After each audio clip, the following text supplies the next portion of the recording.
Iran ఇప్పటికే Hormuz మార్గాన్ని అడ్డుకుంటామని బెదిరిస్తున్నందున America తన ఆత్మరక్షణ కోసం ఈ దాడి చేసింది.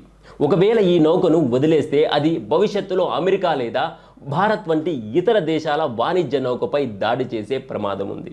పైగా ఈ దాడి శ్రీలంక లేదా భారత జలాల వెలుపల అంటే అంతర్జాతీయ సముద్ర ప్రాంతాల్లో జరిగింది కాబట్టి ఏ దేశ సార్వభౌమాధికారానికి భంగం కలగలేదు. ఈ ఘటనలో భారతదేశానికి నేరుగా ఎటువంటి బాధ్యత లేదు, ఎందుకంటే ఈ దాడి భారత జలాల్లో జరగలేదు కాబట్టి. ఇరాన్ నౌక భారత విన్యాసాల్లో పాల్గొన్నంత మాత్రాన దానికి రక్షణ కల్పించాల్సిన అవసరం భారత్కి లేదు, ఎందుకంటే అది తనను తాను రక్షించుకోగల శక్తి ఉన్న యుద్ధ నౌక కాబట్టి.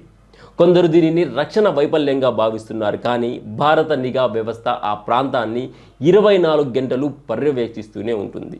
అంతర్జాతీయ జలాల్లో ఏ దేశ సబ్మెరైన్ అయినా తిరిగే స్వేచ్ఛ ఉంది కాబట్టి భారత్ వాటిని గమనిస్తుంది తప్ప ప్రతిదీ బహిరంగంగా ప్రకటించదు. ఒకవేళ ఈ దాడి భారత సరిహద్దుల లోపల జరిగి ఉంటే భారత్ దౌత్యపరంగా నిలదీసేది. ఇరాన్ తన దేశంలో యుద్ధం జరుగుతుందని తెలిసి కూడా ఈ నౌకను వెనక్కి పిలిపించుకుంది అంటే అది యుద్ధ ప్రయోజనాల కోసమే. భారత్ అనుమతితో ఏదైనా పోర్టులో ఆగి ఉంటే ఈ పరిస్థితి వచ్చేది కాదు.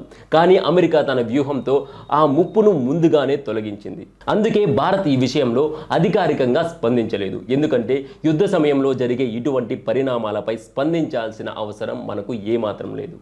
మనం భావోద్వేగాలకు లోను కాకుండా వాస్తవాలను ఆలోచించాలి. వ్యక్తిగతంగా అమెరికా లేదా ఏ దేశం చూపించే దురహంకారాన్ని అయినా మనం ఖండించవచ్చు, కానీ గతంలో రష్యా లేదా చైనా వంటి దేశాలు ఇతర దేశాలపై దాడులు చేసినప్పుడు ఇవే వామపక్ష మేధావులు వాటిని సమర్థించారు. చైనా భారత్పై దాడి చేసినప్పుడు కూడా భారత సార్వభౌమాధికారాన్ని కాకుండా చైనా సిద్ధాంతాలనే సమర్థించిన ఈ దేశ ద్రోహులకు ఇప్పుడు అమెరికాను లేదా భారత్ మౌనాన్ని విమర్శించే నైతిక హక్కు లేదు.